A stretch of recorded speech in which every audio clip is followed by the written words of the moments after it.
ইতিহাস সৃষ্টিকারী নির্বাচনের গান শুনিয়েছিলেন শান্তিতে নোবেল বিজয়ী অধ্যাপক ইউনূস, কিন্তু সেই গানের লিরিক্স, সুর, তাল আর লয় কোনো কিছুই এক করতে পারছেন না তিনি। প্রশ্ন হলো কেন? এ নিয়ে জনপরিসরে আছে নানান আলোচনা। কেউ বলছেন আইন শৃঙ্খলা পরিস্থিতি ঠিক করতে না চাওয়া আর নিজের মব বাহিনীকে প্রশ্রয় দেওয়াটাই কাল হয়েছে ডক্টর ইউনূসের জন্য। অন্য একটি পক্ষ মনে করে সরকার মিত্র বলে পরিচিত অনেক রাজনৈতিক দলই নির্বাচন চায় না, কারণ ক্ষমতার স্বাদ হারাতে হবে এই ভয়ে মিত্ররা নির্বাচন চান না। তবে এসব আলোচনা আস্তে আস্তে পাল্টে যাচ্ছে 18 ডিসেম্বরের পর থেকে।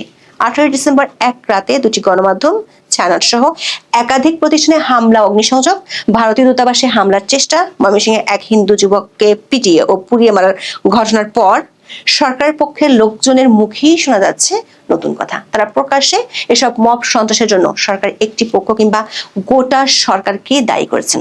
সরকার মিত্রদের এমন অভিযোগের পর মিলিয়ন ডলারের প্রশ্ন হলো, সরকারের ভিতরে থাকা এই একটি পক্ষ কারা, যাদের মদদে এমন ভয়াবহ মব সন্ত্রাস হয়েছে?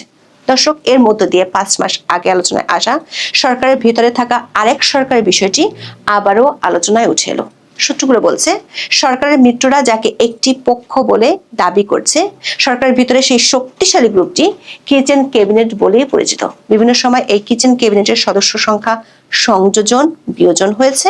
অধ্যাপক ইউনূসের এই কিচেন ক্যাবিনেটের পর্দার আড়ালের খেলায় শুধু তার মিত্ররাই নয়, খেপেছে আন্তর্জাতিক মিত্ররাও। বিশেষ করে প্রথম আলো ডেইলি স্টার ছায়ানটে হামলা, দীপু দাসকে পুড়িয়ে মারার ঘটনায় অধ্যাপক ইউনূসের উপর বেজায় চটেছে তার আন্তর্জাতিক মিত্ররা।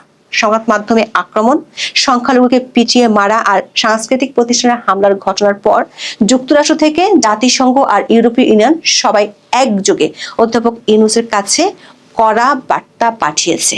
বলছে এই মব আক্রমণগুলো হাওয়া থেকে ঘটেনি। হুঁশিয়ারি এসেছে মাঠের মবকারীদের নয়, পর্দার আড়ালের খেলোয়াড়দের গোমর ফাঁস করতে। এমন নির্দেশে ইতিহাস সৃষ্টিকারী নির্বাচনের চেয়ে আপাতত নিজ ঘরের গোপন কেচ্ছা লুকিয়ে রাখতে কৌশল সাজাচ্ছে অধ্যাপক ইউনূস ও তার সেই কিচেন ক্যাবিনেটকে। সে কৌশলের অংশ হিসেবে কোনো কোনো উপদেষ্টার পদত্যাগের খবর রটিয়ে দেওয়া সহ নানা গল্পও সাজানো হচ্ছে। কিন্তু অধ্যাপক ইউনূস ও তার কিচেন ক্যাবিনেটের কি শেষ রক্ষা হবে, নাকি সহিংসতা আর ভারত বিরোধী মনোভাবকে আরো উস্কে দিয়ে পরিস্থিতিকে আরো ঘোলাটে করে তোলা হবে? গত 18 ডিসেম্বর ইনকিলাব মঞ্চের মুখপাত্র ওসমান হাদির মৃত্যুর খবর ঘোষণার পরই শুরু হয়ে যায় তাণ্ডব। ওই রাতে দেশের দুটি সংবাদপত্র ডেইলি স্টার ও প্রথম আলো কার্যালয়ে যখন দুর্বৃত্তরা আগুন দেয়, তখনও পত্রিকা দুটির ভেতরে অনেক কর্মী কাজ করছিলেন। এর মধ্যে ডেইলি স্টার ভবনে দেওয়া আগুন ছিল ভয়াবহ। কর্মীরা প্রাণ বাঁচাতে ভবনের ছাদে চলে যান, কিন্তু সেখানেও প্রচন্ড ধোঁয়ায় তাদের জীবন বিপন্ন হয়ে পড়েছিল। নিঃশ্বাস নিতে তাদের কষ্ট হচ্ছে, আমরা মরে যাচ্ছি, এরকম কথাও ওই সময় ডেইলি স্টারের কর্মীরা সোশ্যাল মিডিয়ায় লিখে বাঁচার আকুতি জানিয়েছিল। হামলা চালিয়ে আগুন দেওয়া হয় দেশের সংস্কৃতির প্রাণের প্রতিষ্ঠান ছায়ানটে। চট্টগ্রাম ও রাজশাহীতে ভারতীয় হাইকমিশনে হামলার চেষ্টা হয়। ভয়াবহ নৃশংস ঘটনাটি ঘটে ময়মনসিংহে। হিন্দু যুবক দীপু দাসকে জীবন্ত পিটিয়ে পুড়িয়ে মারা হয়। ওই রাতে ভয়াবহ এই তাণ্ডব লীলার মধ্যে সরকার ও প্রশাসনের নীরব বাঁশি বাজানোর ভূমিকা ছিল সবচেয়ে দৃষ্টিকটু। সরকারের মিত্ররা সরাসরি বলছেন এই হামলাগুলো ছিল পুরোপুরি পরিকল্পিত আর এতে ছিল সরকার একটি অংশের সংশ্লিষ্টতা। দৈনিক প্রথম আলো ডেইলি স্টারের উপর আক্রমণের প্রতিবাদে 22 ডিসেম্বর রাজধানীর সোনারগাঁও হোটেলে মব ভায়োলেন্সে আক্রান্ত বাংলাদেশ শীর্ষক এক প্রতিবাদ সভা অনুষ্ঠিত হয়। সেখানে এনসিপির আহ্বায়ক নাহিদ ইসলাম বোমা ফাটিয়েছেন। তিনি বলেছেন, খুব বেশি মানুষ, কয়েক হাজার মানুষ গিয়ে এটা ঘটিয়েছে এরকম না, ফলে পুরো ঘটনাটাই পরিকল্পিত ছিল। শরীফ ওসমান হাদির একটা অ্যাক্সিডেন্ট হতে পারে এবং হওয়ার পরে কি কি হতে পারে এবং কে কে ঘটনা ঘটানো হবে, এটার একটা চক্রান্ত পরিকল্পনা আগে থেকেই তৈরি হয়েছে। নাহিদ ইসলাম বলেছেন, এই হামলা, ভাঙচুর, লুটপাট ও অগ্নিসংযোগ ঘটনার পেছনে সরকারের একটি অংশের সংশ্লিষ্টতা রয়েছে। তিনি দাবি করেছেন, এই সংশ্লিষ্টতা ছাড়াও সমাজে এটার পক্ষে সম্মতি তৈরি করা হয়েছে অনেকদিন ধরেই এবং এটার সঙ্গে রাজনৈতিক ব্যাকআপও আছে। এই তিনটা ঘটনা একসঙ্গে না ঘটলে এত বড় সাহস কারো পক্ষে করা সম্ভব হতো না। তার একদিন আগে প্রায় একই রকম অভিযোগ করেন নিউজ সম্পাদক বর্ষিয়ান সাংবাদিক নুরুল কবির, যিনি নিজে 18 ডিসেম্বর রাতে আগুনে আটকে পড়া ডেইলি স্টারের সাংবাদিকদের উদ্ধার করতে গিয়ে মব বাহিনীর হেনস্থার শিকার হয়েছেন।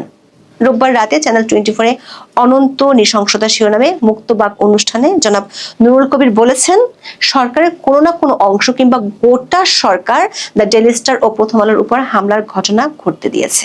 18 ডিসেম্বর রাতের অভিজ্ঞতা তুলে ধরে তিনি বলেছেন, ওই রাতে জনাব কবির যতজন উপদেষ্টাকে ফোন দিয়েছেন, গত 1.5 বছরও এতগুলো উপদেষ্টাকে তিনি ফোন দেননি। এমনকি তিনি জানিয়েছেন, খোদ প্রধান উপদেষ্টা অধ্যাপক ইউনূসের সাথেও তার ওই রাতে যোগাযোগ হয়েছিল। এক পর্যায়ে নুরুল কবির পরিষ্কার ভাষায় বলেছেন, তার অভিজ্ঞতা এবং পূর্ববর্তী ঘটনা শুনে তিনি মনে করেন সরকারের কোনো না কোনো অংশ কিংবা গোটা সরকার ওইসব হামলার ঘটনা ঘটতে দিয়েছে। দর্শক একটু খেয়াল করে দেখুন, নুরুল কবির ও নাহিদ ইসলামের অভিযোগ একই ধরনের। এরপর আরো অনেকেই একই ধরনের কথা বলেছেন। প্রশ্ন হলো, সরকারের একটি পক্ষ কারা যারা পরিকল্পনা করে মব বাহিনীকে দিয়ে এমন সহিংস তাণ্ডব চালিয়েছে? দর্শক, আপনাদের হয়তো মনে আছে, গত 23 জুলাই সিপিডির সম্মাননীয় ফেলো দেবপ্রিয় ভট্টাচার্য বলেছেন, বর্তমান অন্তর্বর্তী সরকারের ভেতরেও আরেকটা সরকার আছে। সেদিন তিনি বলেছিলেন, এখন সরকার নিরপেক্ষতার প্রশ্নটা বিশেষ করে দলীয় নিরপেক্ষতার দৃষ্টিভঙ্গি থেকে গুরুত্বপূর্ণ হয়েছে, কারণ এখন মোটামুটি পরিষ্কার হয়েছে যে আমরা সরকার বলতে যাদের দেখি আনুষ্ঠানিকভাবে, আসলে তার ভিতরেও আর একটা সরকার আছে। এটা এখন আর কোনো গোপন বিষয় নয়, এটা সবার কাছেই প্রকাশ্য। ডক্টর দেবপ্রিয়র সেই সরকারের ভেতরে থাকা আরেকটি সরকারের কথা 5 মাস আগে অনেকেই উড়িয়ে দিয়েছিলেন। সরকার ভেতরে থাকা সেই আরেকটি সরকার হলো অধ্যাপক ইউনূসের প্রিয় ভাজন কিচেন ক্যাবিনেট। অধ্যাপক ইউনূসের 16 মাসের শাসনামলে গুরুত্বপূর্ণ সিদ্ধান্তগুলো আসে কিচেন ক্যাবিনেট থেকে। শুরুতে এই কিচেন ক্যাবিনেট ছিল 5 সদস্য, কিন্তু বিভিন্ন সময় নিজেদের মধ্যে দূরত্ব দেখা দেয়, সেখান থেকে বাদ পড়েন কেউ কেউ কিংবা সরে যান কেউ কেউ। তবে শুরু থেকে এখনো পর্যন্ত 2 জন সদস্য এই কিচেন ক্যাবিনেটে আছেন, তারাই মূলত নাটের গুরু।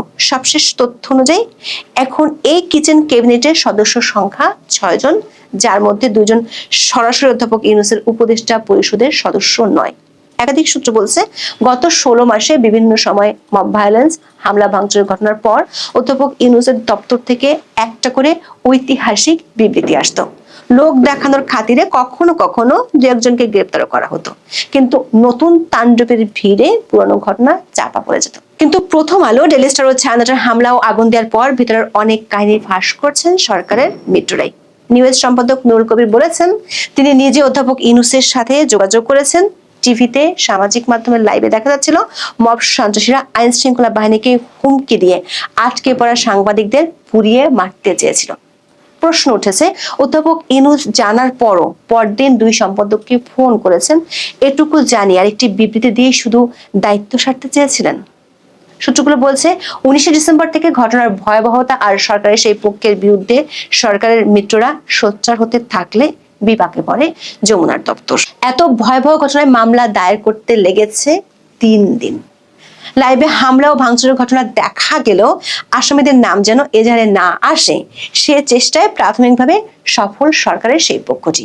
প্রথম আলো, ডেইলি স্টার কিংবা ছায়ানট, সবার মামলাতেই আসামি সব অজ্ঞাতনামা। সূত্রগুলো বলছে, এখনো পর্যন্ত এই 3টি ঘটনায় প্রায় 40 জনের মতো গ্রেপ্তার হয়েছে, কিন্তু নাম না থাকায় পরিকল্পনাকারী আর উস্কানিদাতারা থেকে যাবে ধরা ছোঁয়ার বাইরে। বিশেষ করে কিচেন ক্যাবিনেটের চেষ্টা ছিল ভারত বিরোধী মনোভাবের বিষয়টিকে সামনে এনে পরিস্থিতিকে অন্যদিকে ঘুরিয়ে দেওয়া। এ নিয়ে আন্তর্জাতিক মহল থেকে এরই মধ্যে বেশ চাপ এসে পড়েছে যমুনার তীরে। সবশেষ 23 ডিসেম্বর কড়া মন্তব্যই করেছেন অধ্যাপক ইউনূসের মিত্র বলে পরিচিত জাতিসংঘের মতামত ও মত প্রকাশের স্বাধীনতা বিষয়ক স্পেশাল রিপোর্টার আরিন খান। জাতিসংঘের মানবাধিকার বিষয়ক হাই কমিশনার দপ্তরের ওয়েবসাইটে প্রকাশিত এক সংবাদ বিজ্ঞপ্তিতে আরিন খান বলেছেন, এই মব আক্রমণগুলো হাওয়া থেকে ঘটেনি, বরং বিচারহীনতা দূর করা এবং সংবাদ মাধ্যম ও শিল্প সাহিত্যের স্বাধীনতা বজায় রাখতে অন্তর্বর্তী সরকারের ব্যর্থতার কারণেই এগুলো ঘটেছে। তিনি বলেন, গত 1 বছরে বাংলাদেশে মত প্রকাশের স্বাধীনতা, বিশেষ করে সংবাদপত্রের স্বাধীনতা রাষ্ট্রীয় ও অরাষ্ট্রীয় উভয় পক্ষের মাধ্যমে অনলাইন ও অফলাইনে ব্যাপক চাপের মুখে পড়েছে। সবচেয়ে মজার ব্যাপার হলো, গত 16 মাস ধরে মবের সময় মুখে কুলুপ আঁচা আর চোখ বন্ধ করে রাখা জাতিসংঘ হাই কমিশন এখন বলছে এগুলো মব আক্রমণ ছিল। দর্শক, সরকারি কিচেন ক্যাবিনেট গত 1.5 বছর ধরে মব বাহিনীকে প্রেসার গ্রুপ হিসেবে পেলে পুষে বড় করেছে, সেই ইঙ্গিত বিবৃতি দিয়ে রেখেছেন আরিন খান। ফ্রান্স, জার্মানি, ইউরোপিয়ান ইউনিয়ন সহ যারা এতদিন অধ্যাপক ইউনূসকে সমর্থন দিয়েছিল তারা বলছে নাটের গুরুদের ধরতে। এমনকি অধ্যাপক ইউনূসকে ফোন করেছেন ভারতে নিযুক্ত মার্কিন রাষ্ট্রদূত এবং দক্ষিণ ও মধ্য এশিয়া বিষয়ক মার্কিন বিশেষ দূত সার্জিও গোর। যদিও অধ্যাপক ইউনূসের দপ্তর থেকে বিবৃতি দিয়ে প্রচার করা হচ্ছে টেলিফোনে গোরের কাছে মোহাম্মদ ইউনূস আগামী বছরের 12 ফেব্রুয়ারি সাধারণ নির্বাচন আয়োজনের প্রতিশ্রুতি পুনর্ব্যক্ত করেছেন। কিন্তু সার্জিও গোর এক্স হ্যান্ডেলে বলেছেন বাংলাদেশের সাম্প্রতিক ঘটনাগুলো নিয়ে জানতে গোর ফোন করেছিলেন। একটি সূত্র বলছে মবের নাটের গুরু বা পেছনের খেলোয়াড়দের ধরতে একটি সময়সীমা বেঁধে দেওয়া হয়েছে। ময়মনসিংহে হিন্দু যুবক দীপু দাসের উপর যে বিভৎসতা আর নৃশংসতা হয়েছে তা নিয়ে অনেক দেশের পার্লামেন্টে এর মধ্যে আলোচনা হয়েছে। অধ্যাপক ইউনূস দায়িত্ব নেওয়ার পর থেকে সংখ্যালঘুদের উপর নির্যাতনের বিষয়টি বিভিন্ন সময় প্রকাশ্যে আসে, যদিও তার দপ্তর থেকে এসব অভিযোগ অস্বীকার করা হয়।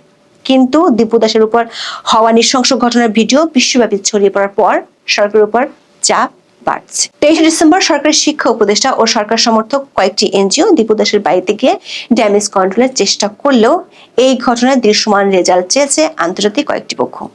এত বড় নৃশংস ঘটনার পরও অধ্যাপক ইউনূস কিংবা স্বরাষ্ট্র উপদেষ্টা এখনো দীপু দাসের পরিবারের কাছে না যাওয়ায় সমালোচনা আরো বাড়ছে। দর্শক, দেশীয় আন্তর্জাতিক চাপ বাড়লেও বসে নেই সরকারের সেই পক্ষটি যারা পর্দার আড়াল থেকে খেলছেন বলে অভিযোগ করেছেন সরকারের মিত্ররাই। জনপরিসরে আলোচনার মোড় অন্যদিকে ঘুরাতে ব্যস্ত তারা। সামাজিক মাধ্যমে সারাদিন ছড়িয়ে দেওয়া হয় স্বরাষ্ট্র সহ একাধিক উপদেষ্টার কপাল পুড়ছে, যদিও মন্ত্রিপরিষদ সচিব বলেছেন উপদেষ্টা পরিষদে রদবদলের কোনো খবর তার কাছে নেই। প্রশ্ন হলো সরকার ভিতরে থাকা সেই আরেক সরকার যেটি অধ্যাপক ইউনূসের কাছে কিচেন ক্যাবিনেট, তাকে কি আদৌ অধ্যাপক ইউনূস দমাবেন বা লাগাম টেনে ধরবেন? সেটি কি অধ্যাপক ইউনূসের পক্ষে সম্ভব? যদি সেটি না হয় তাহলে কি প্রধান নির্বাচন কমিশনারের আশঙ্কার মতো আরো অনেক কিছু ঘটবে?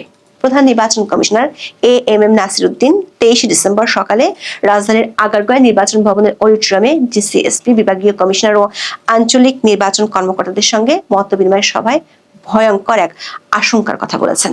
ময়মনসিংহে হিন্দু যুবক দীপু দাস হত্যার ঘটনা উল্লেখ করে তিনি বলেন, ময়মনসিংহে একজন হিন্দু যুবককে পুড়িয়ে মারা হয়েছে। এ ধরনের ঘটনা অনেক হওয়ার সম্ভাবনা রয়েছে। এ ধরনের ঘটনা যেন না ঘটে সে ব্যবস্থা নিতে হবে। সাম্প্রদায়িক সম্প্রীতি যেন ঠিক থাকে তা নিশ্চিত করতে হবে।